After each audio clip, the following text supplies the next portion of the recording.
en Canal Abierto podés encontrar análisis, entrevistas, noticias, información. Así que ya sabes, www.canalabierto.com.ar, periodismo de este lado. Y como había anticipado mi compañero Ariel antes de la pausa, tenemos una invitada. De lujo. De lujo que la conozco hace 27 años. Que va a muy poquitos lugares, pero así no que es un privilegio tenerte. Me relacionan con un producto de lujo. Porque debe ser de lujo, yo qué sé, esto es una... Por la escasez de presencia. Claro, exacto. Por la escasez de presencia y por la escasez de producto de lujo. Exactamente. No, pero realmente es un placer que estés. Yo te conozco cuando eras una férrea defensora de la aerolínea de bandera. Sigo siendo. Lo seguí siendo, me imagino. Después fuiste embajadora en la República Bolivariana de Venezuela. Después, ahí ya te perdí, embajadora en Reino Unido. Embajadora en este país que yo suelo no nombrar. Y realmente es un placer que hayas venido, como te dijo Hugo, como te dijo Claudio. Y te propusieron Rusia, ¿no? Me propusieron Rusia, sí, el mira. gobierno de Alberto Fernández y Cristina Fernández. Me propusieron ser embajadora en Rusia. Yo acepté como un sacrificio en realidad, porque me costaba mucho, digamos, alejarme tanto de mi hija, pero entendí que era un momento muy importante, sobre todo para que la Argentina se pudiera incorporar a los BRICS. Y le propuse eso a Cristina como plan y lo aceptó, y yo le dije, me gustaría plantearlo al bajar del avión, digamos, al presentar mis credenciales, que se las hubiera podido tal vez presentar a Putin o a Lavrov. Yo considero que Lavrov es el canciller más inteligente del mundo. Si podíamos inmediatamente encarar, explicitar nuestro deseo, nuestra ambición de incorporarnos a los BRICS, y Cristina me dijo que sí. Pero a poco que comenzó el gobierno de Alberto Fernández, recién decíamos con Cachorro, un verdadero extremista de centro, vimos que la política de relaciones exteriores no se coincidía en absoluto con la política de relaciones exteriores que habían tenido los dos gobiernos Kirchner. Esto es muy llamativo y muy lamentable, ¿no? Porque, bueno, para nosotros que estamos acá es obvio, para la mayoría de los compañeros, compañeras, los ciudadanos, no es obvio que la geopolítica sea muy importante en nuestra vida cotidiana, pero lo es. Los dirigentes tienen que saberlo, lo saben, muchos lo ocultan. Entonces, nosotros habíamos pasado una década extraordinaria de compromiso con el bloque de América Latina y el Caribe. Hubieron en esos 10 años un progreso impensado. El siglo XXI será de América Latina, decía Chávez, con ilusión, con decisión, ¿no? Porque de verdad fue el arquitecto central de ese gran impulso que demandó retomar los ideales de San Martín y Bolívar, un discurso que no se hacía 2 siglos, La patria grande. San Martín y Bolívar lucharon denodadamente no solo por la liberación del imperio de la época, sino por la unión de América Latina y el Caribe como único instrumento para lograr independencia política, soberanía económica, justicia social, podemos agregar. Y se hicieron muchos pasos. Se hizo primero la Unidad de Naciones Sudamericanas en el Cusco, yo estaba en aquel momento tan emocionante. Después la UNASUR, después finalmente a fin del 2011 la Comunidad de Estados Latinoamericanos y Caribeños, que son 33 países que reúnen 600 millones de habitantes en muchos millones de kilómetros cuadrados. El bloque que por primera vez tenía a y eso Cuba, se abandonó, decías. Se abandonó. Tenía un bloque que tenía a Cuba y tenía a Venezuela y Bolivia adentro, y no el tutelaje de los Estados Unidos y de Canadá. O sea, fueron grandes éxitos políticos y diplomáticos. El rechazo del ALCA en la Argentina es muy significativo, ¿no?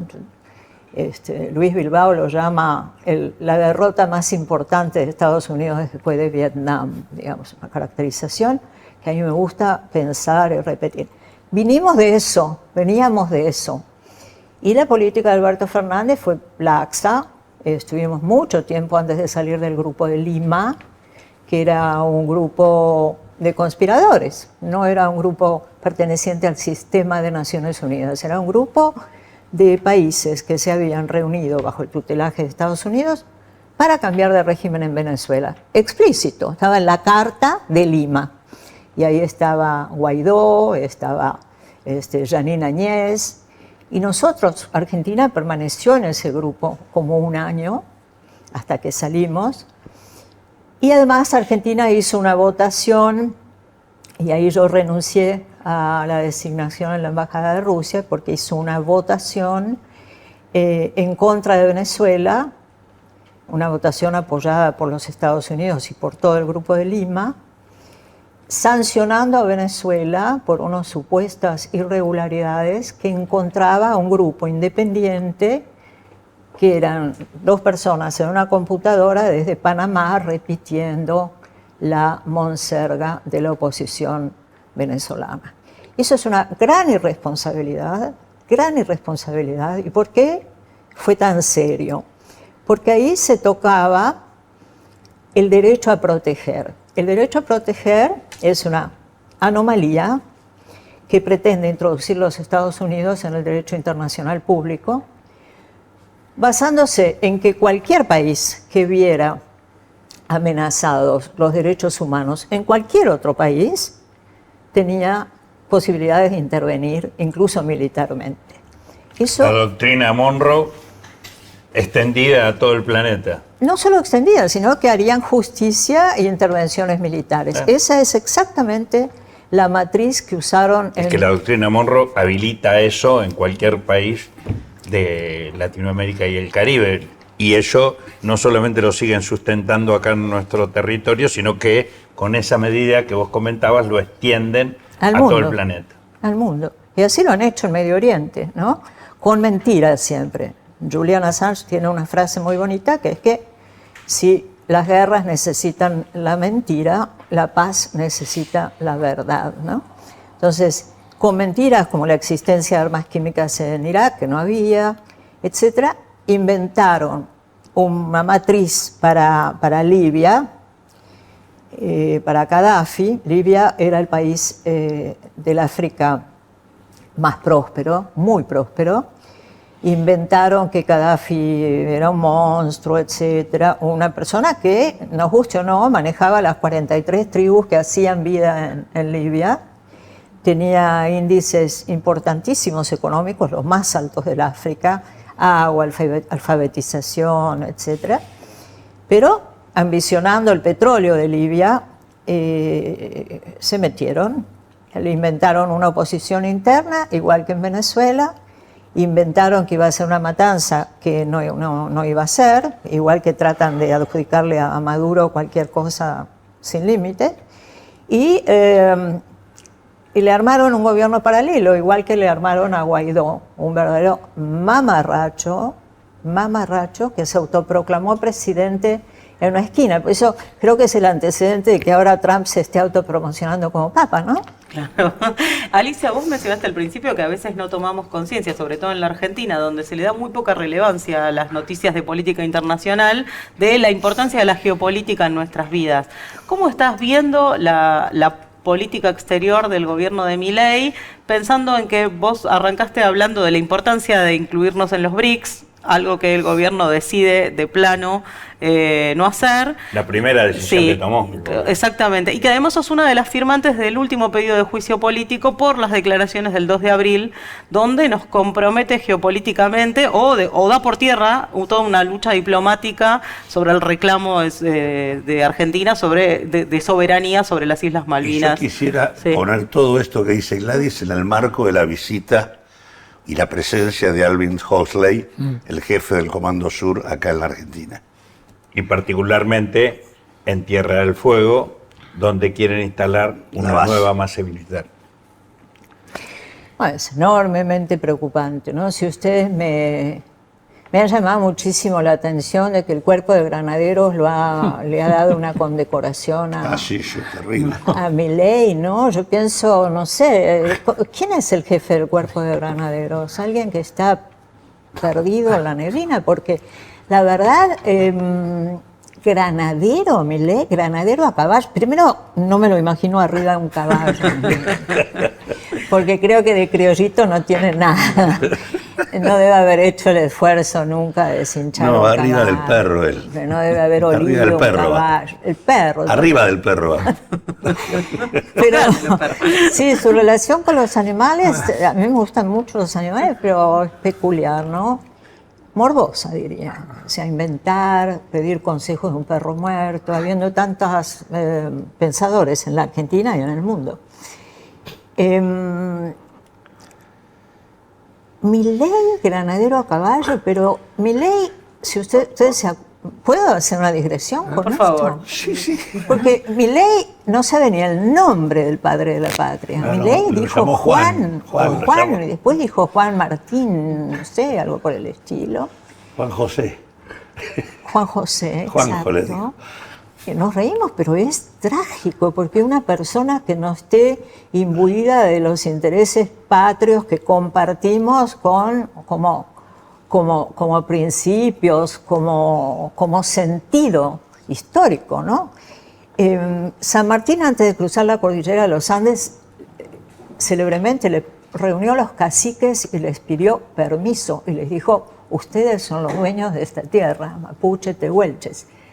Milei detesta a nuestros pueblos originarios, los viven adversando, robando, maltratando, persiguiendo, han creado un enemigo interno de nuestros pueblos originarios. San Martín estaba luchando denodadamente contra el imperialismo de la época, obviamente era un antiimperialista, a Milei no se le parece en nada, y toda su tarea, junto con Bolívar, Artigas, Martí, etcétera, toda su tarea consistió en tratar de unir a América Latina y el Caribe, ¿no? Tratar de unirla. América Latina no debe copiar ningún modelo, decía Bolívar, sino ser original. O inventamos o erramos. San Martín fue parte de esa creación extraordinaria. Él insistió muchísimo al Congreso de Tucumán para que declarara nuestra independencia. Estaba urgido de que el Congreso de Tucumán declarara nuestra independencia para poder vencer a los maturrangos, como llamaba. ¿Qué tiene que ver Milei con todo eso? ¿Qué tiene que ver Milei con las gestas que ha dado la Argentina? Es parte de la humillación general que se hace de todos los símbolos que tiene la historia cultural y política de la Argentina. ¿No de la tienes la Argentina sensación popular, ¿no? de que nos quieren volver locos? Así es, yo creo que algo de eso hay. Vamos a ir realmente muy interesante, como siempre, a la pausa de Somos y continuamos con agenda propia, su agenda. Y con Alicia Castro. Me pareció realmente muy interesante lo que dijiste, Alicia, al final. Si no fuera trágico, sería cómico. ¿Sí? Ya no sé qué es cómico y qué es trágico en boca de Milei, desde las agresiones a los periodistas, de que la gente odia poco. La odian poco, usted vio, a él. Yo lo merezco, pero bueno, usted no lo- así todo mi gremio. Bueno, pero me pareció realmente muy interesante, ¿no? Y cómo las instituciones que tendrían que servir a este concepto que pusiste de patria, de pronto no les importa y le dan entidad a un tipo que está realmente, y esto lo digo desde mi vieja profesión, muy enfermo.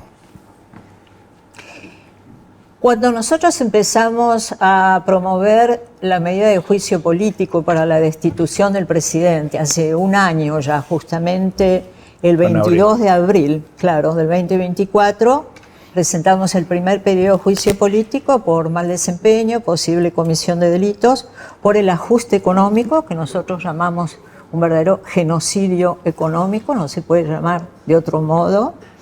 Y por la Genocidio ley por Bases, planificación de la desigualdad. perdón. Genocidio por planificación de la desigualdad.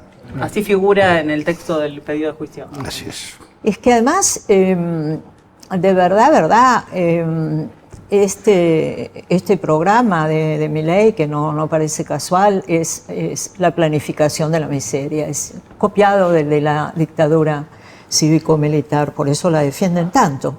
También incluía la ley Bases, donde el Ejecutivo trató de hacerse con la suma del poder público, la instigación a cometer delitos. Se acuerda que fue cuando habló muy bien de los evasores. Él presenta Al Capone como un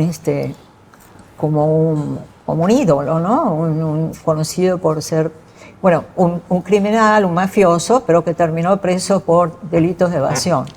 Claro, porque resistía el tema de los impuestos. Claro. Como los impuestos son una estrategia de opresión Claro. sobre la ciudadanía, por eso Al Capone era un héroe. Y también en ese periodo de juicio político incluimos que Milei había hecho apología del crimen. ¿Se acuerdan que había hecho un audio sobre el 24 de marzo donde hacía una verdadera reivindicación del proceso de la dictadura cívico-militar, ¿no? Y nosotros hemos trabajado mucho también en contra del negacionismo.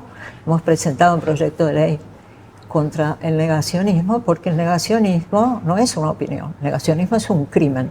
Intentan presentar un escenario donde sería posible repetir aquellos crímenes. Por eso están instigando al odio.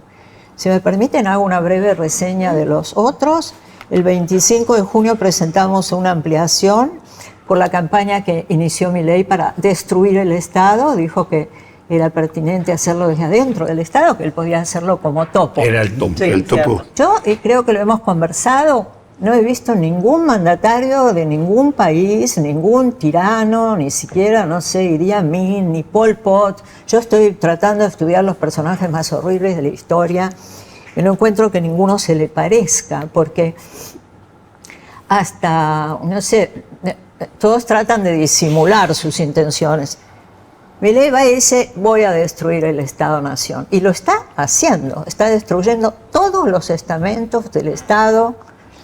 Y yo pienso que un día se van a apagar los semáforos, porque realmente está destruyendo toda la institucionalidad del Estado que sirve para proteger a los ciudadanos y las ciudadanas. Lo está logrando. Topo. El 25 de enero del 2025 hicimos un nuevo pedido de juicio político por las expresiones amenazantes que hizo, comprometiéndose a perseguir donde se encuentran a estos hijos de puta, estoy citando a Milei, hijos de puta zurdos de mierda, entre los que nos incluimos, ¿no? Por supuesto que nos incluimos. No tenemos ninguna intención de dejarnos perseguir. Y luego expresiones fascistas. Mucha gente se pregunta, y otros discuten, desde mi punto de vista innecesariamente, si esto es o no es fascismo.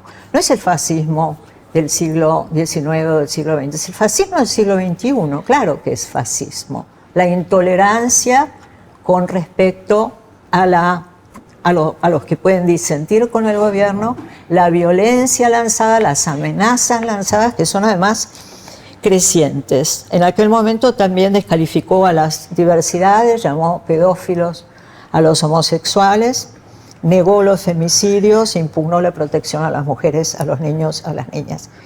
El 15 de febrero hicimos una en consonancia con la destrucción en el Estado de todas aquellas iniciativas y programas que protegían y empezaban a incorporar la agenda del movimiento feminista en la política pública. Sí, no solo fue discurso, fue un desfinanciamiento completo a las políticas públicas que había en ese sentido. Sí, la desarticulación de las instituciones, ¿no? Ministerio de la Mujer, INADI, ¿no? Y demás. Alicia, vos sabés que vuelve a ser interesante lo que dijiste.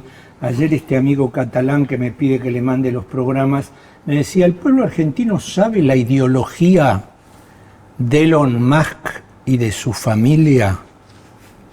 Bueno, Elon Musk hizo un saludo nazi, fue muy explícito, ¿no? Si no lo saben, deben de haber visto la foto. Hizo un...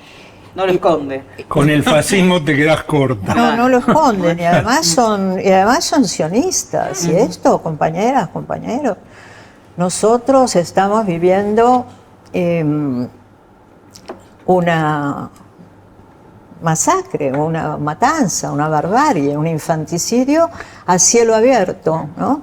Recientemente la DAIA se mostró ofendida, hizo comunicados porque varios periodistas, varios medios, con acierto, desde mi punto de vista, comparaban el ascenso de Hitler en 1930 con el de Milei. No sé si han visto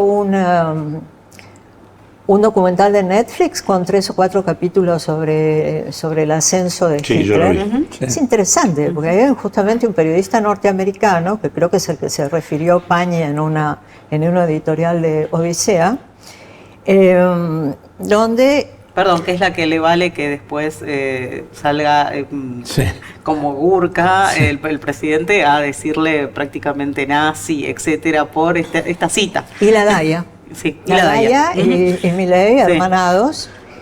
Y la verdad es que se parece mucho, obviamente la estudian, la propaganda de Goebbels famosa, miente, miente que algo queda, es lo que Adorni nos recuerda todos los días, ¿no? La mentira, la mentira, la mentira, como un modo de cambiar el sentido de las cosas.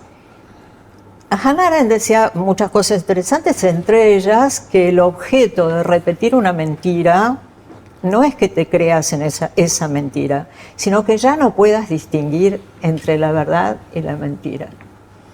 Y eso es un poco lo que me parece que angustia tanto a la mayoría del pueblo argentino, que encuentra estas noticias insólitas del gobierno todos los días agrediendo, endeudando, insultando, mintiendo. Y además un uso que les sirve para ocultar sus fracasos también, ¿no? Sí, de instalar debates falsos, claro, para redirigir el debate público. Ahora, estabas hablando de los distintos pedidos de juicio político, que en realidad es uno solo, con varias ampliaciones, y obviamente convencido de que es una acción, una intervención que busca instalar el debate en el punto central, pero ante la falta de respuesta de la representación institucional ante estos pedidos de juicio político, ¿no sentís que es una piedra en el océano, y que la intencionalidad se ve dificultada en instalar un debate político central en torno de estos temas? ¿Cómo vivís esta situación de falta de coherencia de muchos actores institucionales ante por lo que vos describías y por lo que se ha descrito en las distintas presentaciones, es tan evidente la necesidad de instalar este juicio político en torno de estos temas, de una acción de gobierno tan desquiciante de la sociedad? Que en realidad la complicidad de una parte fundamental del sistema político institucional se expresa en presentarlo del juicio político de manera mentirosa. O sea, la mentira es decir que la idea de juicio político es un golpe. O el club del helicóptero. Y no un recurso institucional contemplado en la Constitución. O que es destituyente también, Exacto, claro. así es. Bueno, yo espero tiempo y espacio, ¿no? Yo creo que las y los que dicen que hay que dejar terminar el mandato a Milei, entre ellos algunos destacados dirigentes políticos, se equivocan. Se equivocan y además hacen muy mal en no brindarle a la ciudadanía un camino institucional, que es la destitución por vía del juicio político. Porque toda la gente, yo estoy todo el día en Twitter, ¿no? Yo creo que adicta. Pero toda la gente que escribe hashtags, andate Milei, renuncia a Milei, Milei estafador, ¿alguien piensa que Milei va a renunciar con los mandantes que le piden negocio, vendeme esto, dame el litio, dame el oro, entregame el petróleo? No Instalame esta base militar. Instalame la base militar, tiene mucho por hacer todavía. Entonces, yo creo de verdad que sí ha faltado impulso, actividad, insistencia de los diputados de la oposición. Mira, yo me acuerdo todos los días cuando teníamos a los 8 diputados en la Cámara de Diputados, ¿no? Los 8 en contra de Menem, eran 8 del Partido Justicialista. El grupo de los 8, claro. ¿Perdón? El grupo de los 8. Esos 8 diputados estaban en el centro de la atención política, de la gestión política, no había redes. Y todos los que teníamos un tema, por ejemplo, yo en aquel momento era delegada de Aerolíneas Argentinas, íbamos ahí, íbamos a esos 8. Nosotros no hemos logrado todavía que nos reciban los diputados de la oposición, que nos reciban para hacer un planteo conjunto del juicio político. Se han retardado en aceptar que Martín Menem no arme en la forma que corresponde la Comisión de Juicio Político.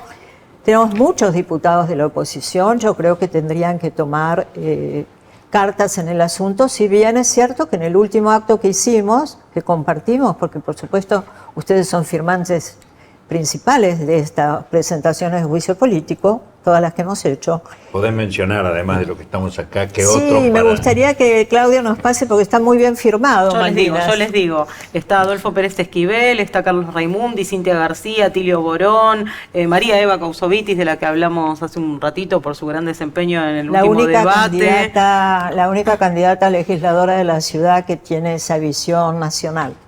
Y me estoy olvidando de algunas firmas más, aparte de... Sí, en realidad, primero hay que destacar el papel central que cumple Alicia, ¿no?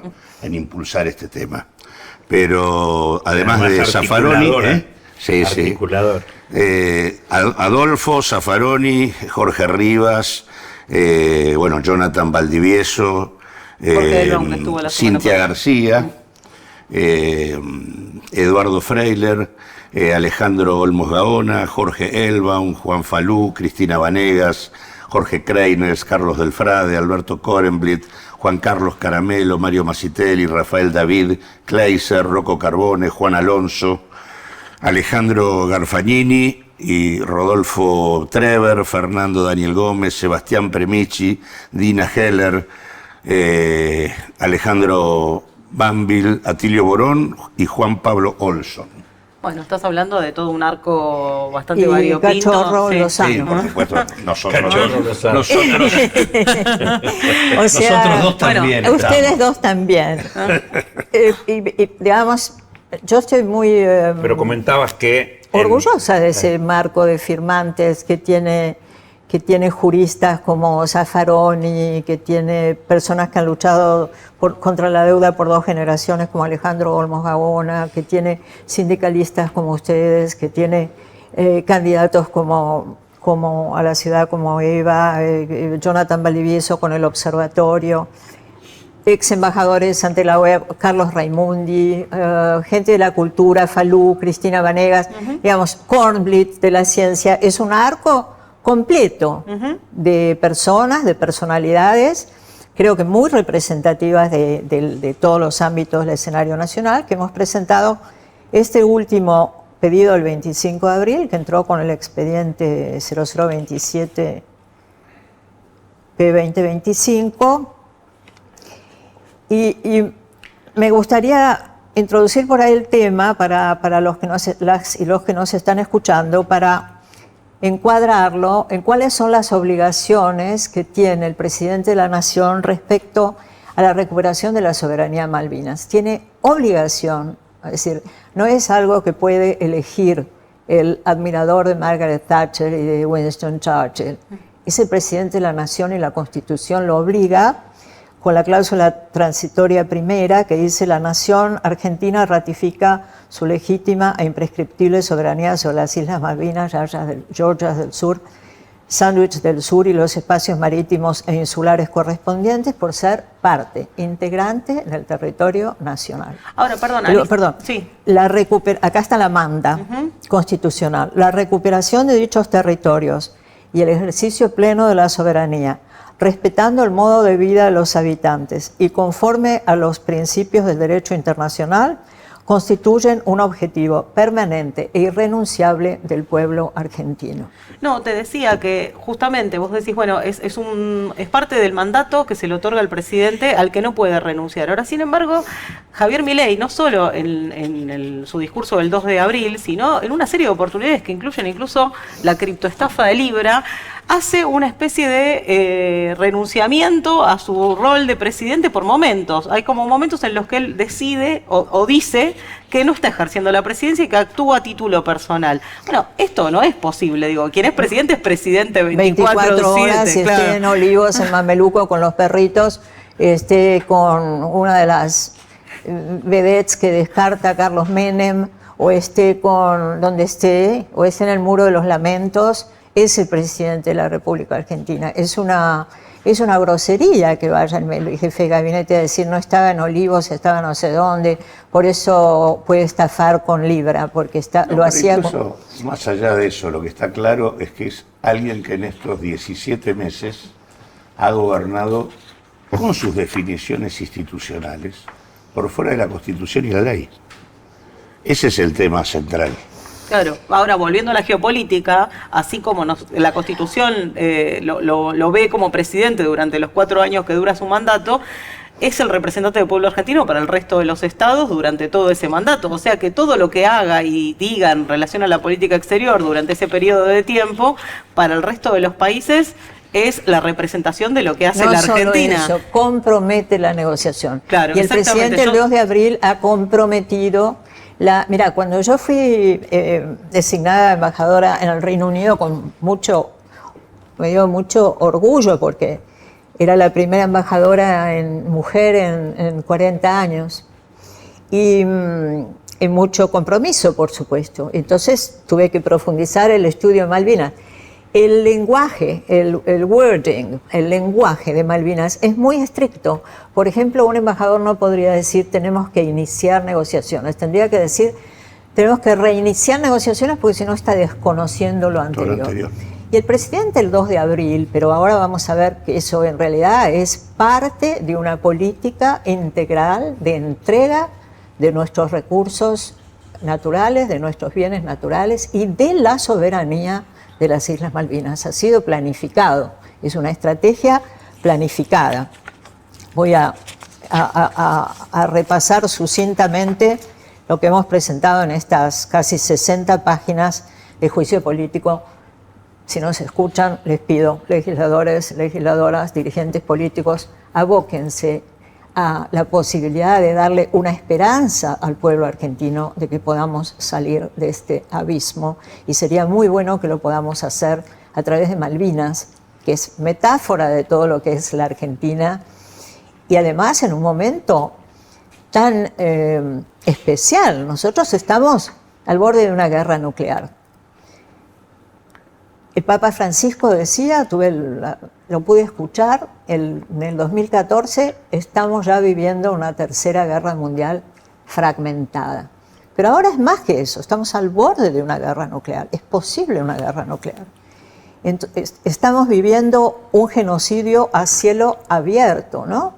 Lo estamos viendo, degrada a la humanidad. En esas condiciones, nosotros tenemos una base militar en nuestro territorio, a 500 kilómetros de Ushuaia, en nuestras Islas Malvinas, que tiene buques de guerra, aviones de combate, tanques, misiles, altísimos, sofisticadísimos equipos de intercepción, de control, de espionaje, y hasta un submarino con capacidad nuclear. Esa base militar tiene 2.000 efectivos británicos en nuestro territorio, que usan como hipótesis de conflicto la Argentina. ¿A dónde contra quienes hacen ejercicios militares, misilísticos? Contra la República Argentina.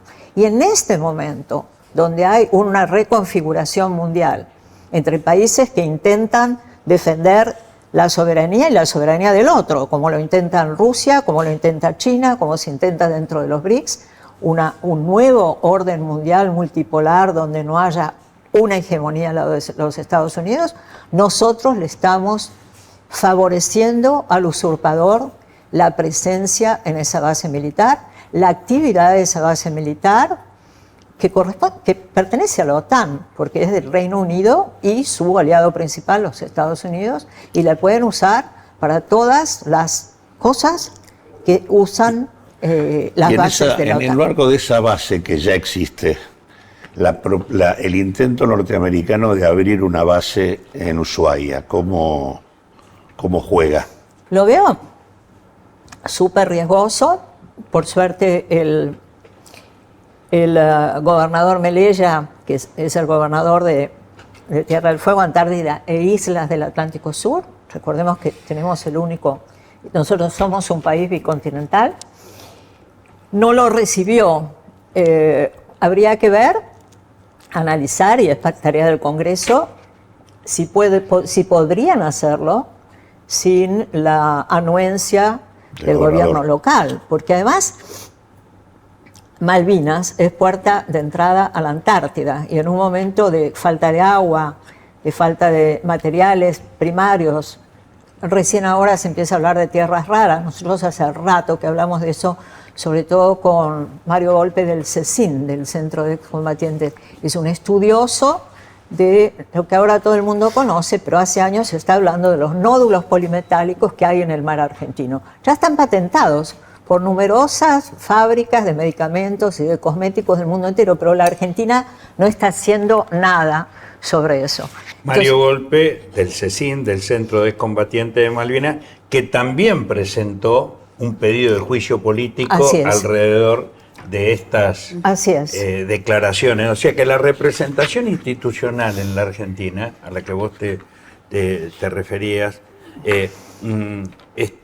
no solamente nos desoye a quienes presentamos estos pedidos, está desoyendo otros pedidos que se están planteando, con lo cual no hay ninguna razón para que estos temas puedan ser debidamente abordados en el Congreso de la Nación y se termine con esta anomia. Ya la anomia del gobierno está clara, quiere entregar la Argentina y quiere seguir gobernando por decreto. La anomia más también peligrosa es la de una supuesta oposición que no da cauce a las fuerzas que emergen de la capacidad de intervención del pueblo argentino para abordar estos temas. Vamos a tener que tratar de convencerlos. Pero en ese marco creo que lo que aparece con claridad es cuál es la función principal que cumplen las elecciones del 2025 y lo que desde la ciudadanía habría que plantear como necesidad de los legisladores que necesitamos, que es el tema de terminar con el gobierno por decreto, sacarle las facultades extraordinarias, revisar y anular los decretos de necesidad y urgencia y promover el juicio político.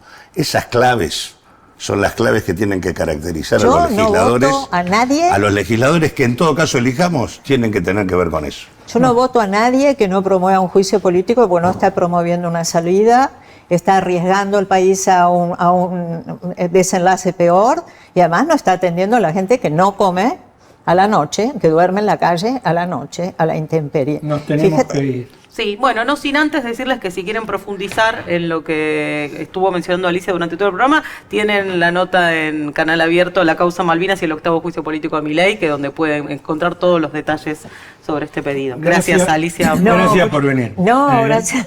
La otra vez que vengas, la hora entera. Te sentamos ahí y le das para adelante y caiga quien caiga. Gracias, Alicia. Muchísimas gracias. Gracias a usted otra vez, ahora 3 veces en la semana, acompañándonos. Esto es Agenda Propia, su agenda. Chao, hasta el próximo martes.